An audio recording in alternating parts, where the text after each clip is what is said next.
मूंग की दाल 2 घंटे भिगो के और उसको बारीक पीस लें जैसे कि। अब हम पहले बना के देखेंगे कि थोड़ा पतला करने की ज़रूरत तो नहीं है, तो फिर थोड़ा सा और पतला कर लेंगे ताकि बीच में गुठली ना बने। अब मैं आपको तल के दिखाती हूँ।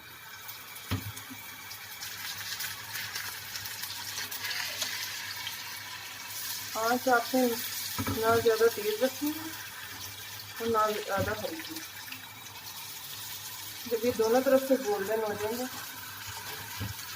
फिर इनको हम नमक वाले पानी में डालेंगे, क्योंकि मैंने दाल में नमक भी नहीं डाला।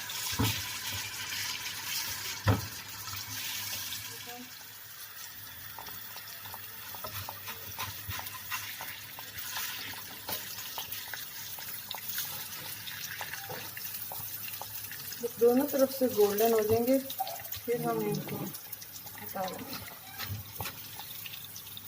आपने जितना साइज रखना है उतना साइज रख सकते हैं, छोटे छोटे भी बना सकते हैं।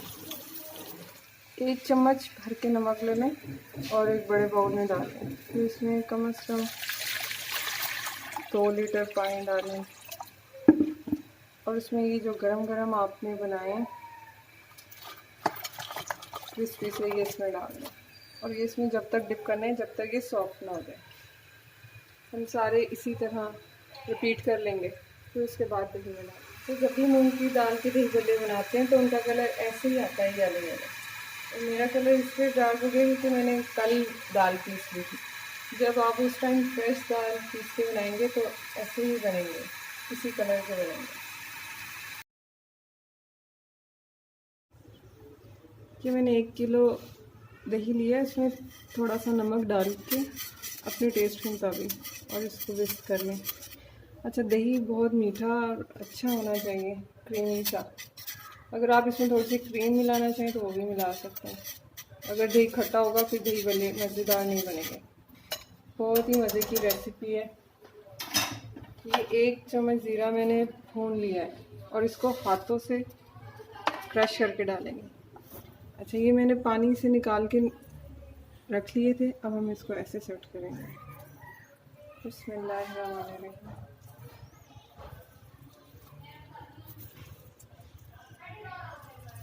अच्छी तरह हम इनको डिप कर लेंगे।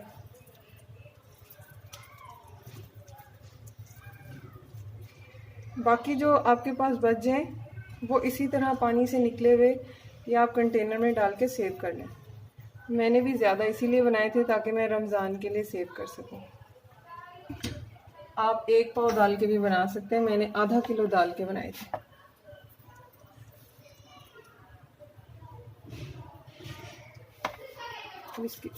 इसमें कोई ज़्यादा चीज़ नहीं है, बस सिर्फ नमक, ज़ीरा, लाल मिर्चें और इमली की चटनी, बस, और दही भल्ले रेडी।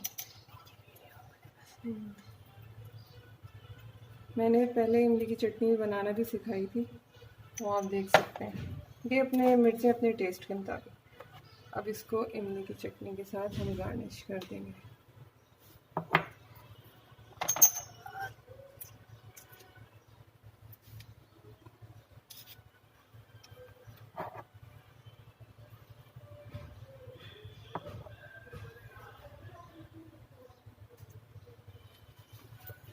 बहुत ही मज़े के दही भल्ले रेडी हैं, ज़रूर ट्राई करें।